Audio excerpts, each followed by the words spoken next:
Well, good afternoon. Happy Friday, May 16th. Mark Milam here, your mortgage professional. Let's get right to it. Not the worst week, but not the best week in terms of mortgage rates. Relatively flat, honestly. We saw a little bit of a sell-off to start the week, rebounded nicely yesterday, today a bit flat as we head into the weekend. The economic data relatively tepid. In fact, we saw CPI, Consumer Price Index, come in under expectations, pointing to the right direction for inflation.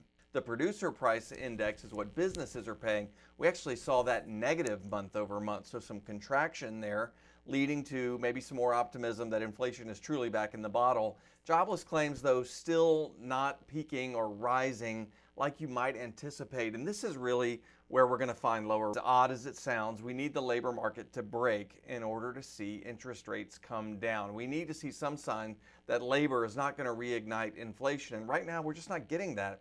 We saw 177,000 jobs created last month. That was 20% over what was forecast.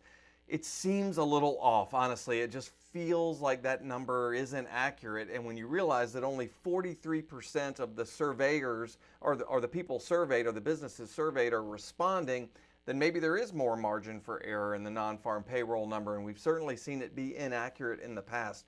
So it's going to be really important to pay attention to labor over the next 60 days. Hopefully that will be the key to lower interest rates. And really, interest rates should be a bit lower than they are currently. It's just so much volatility and uncertainty in the marketplace that is keeping rates elevated. And unfortunately, we're at a higher level now than we were even to end 2024.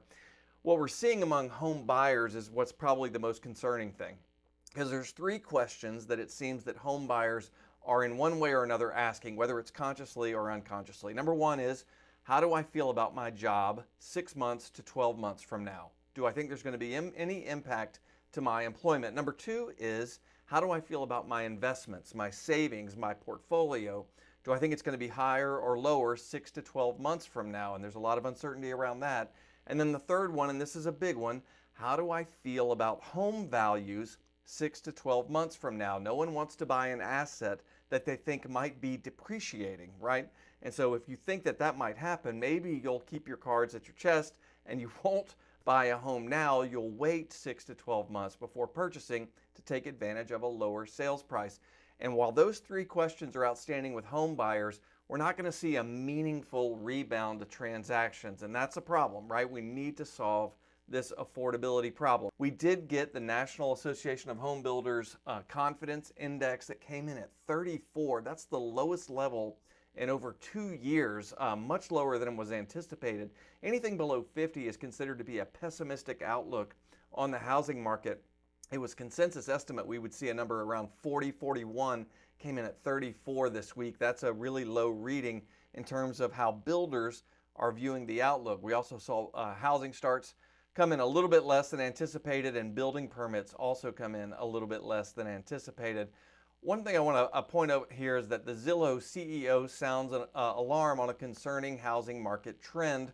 And if you scroll down and read through this article, the trend is that 24% of Americans canceled plans to buy a home after the widespread tariffs were announced in early April. So these tariffs that came out in early April, Liberation Day, where the president held up the big board and showed all of the tariffs that were more than what analysts were thinking the tariffs were going to be. We saw 1/4 of prospective home buyers decide, hey, we're not going to plan to buy a home this year. That takes a lot of transactions off the table. That's one alarm bell. There's one other thing in the industry that's happening that I want to point out, and this is Lower, the lender Lower, acquiring real estate portal Movoto. And if you're not familiar with Movoto, it's a lot like a Redfin or a Zillow. It's actually in the top 5 portals where you can go in and search for homes online. And then if you find a home you like and you want to be assigned to a Movoto 1099 contract real estate agent, well, they'll set you up with that real estate agent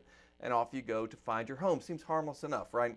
But we know now this is starting to be a trend. We've seen Rocket Mortgage go out and spend over $1 billion to acquire Redfin, and then another $9 billion or $10 billion to acquire Mr. Cooper to create this closed ecosystem. And now we're seeing Lower do the exact same thing. So Lower is a lender, a multi-channel lender, everything from consumer direct to referral-based loan officers. They're now going out and buying Movoto to do the exact same thing, to create this closed ecosystem. They're effectively wanting to get to the consumer bypassing the real estate agent. And what they'll ultimately do is get the consumer locked in and then assign them a Movoto liaisoned real estate agent. They may not work for Movoto, but they're certainly 1099, and there's some revenue share or some cost expense in there from the real estate agent to be part of this Movoto ecosystem. So this is something that Lower is doing, and it's got our attention, and I kind of want to highlight this because as housing professionals, we just have a very different view on how this should go. So I'm going to flip this around here and show you. Here's the actual article from Housing Wire that Lower has struck a deal to acquire real estate portal Movoto to create, and this is the important part, an end-to-end home ownership platform, right? Not interdependent, but completely on their own with a closed ecosystem, right? And Movoto is a top 5 real estate portal that attracted over 150 million visits. So this is the difference right here, and this is the vision for these companies like Rocket and Lower compared to ours. So their vision is an end-to-end ecosystem. They said it, not me. They want to capture the customer in an online search. They want to assign the real estate agent themselves. They want themselves, the lender, to determine the compensation for these parties involved. They want to augment their revenue stream by taking part in some of what the agent gets, and they believe that convenience for the consumer trumps all else, right? This is a very defined, different kind of business model. They believe convenience, capturing the buyer up front, creating a closed ecosystem, and being in charge of the agent selection is a huge part of how this industry is going to evolve. That is not what we believe. Here's what we believe. We believe that we're interdependent with one another. We're interdependent with the closing attorney. We're interdependent with the real estate agent. We depend upon each other, but we respect each other's right to remain independent, right? These are independent entities that advocate for the client with their own scope or sphere of influence. We believe in a referral-based network, not that we're going to be assigning, capturing the customer up front via an online search, but that it would be more of a referral-based network. We believe that the customer should select the real estate agent, not the lender. We also believe that the market should determine compensation, not the lender. We believe our revenue stream as a lender should be created by our origination and servicing portfolio.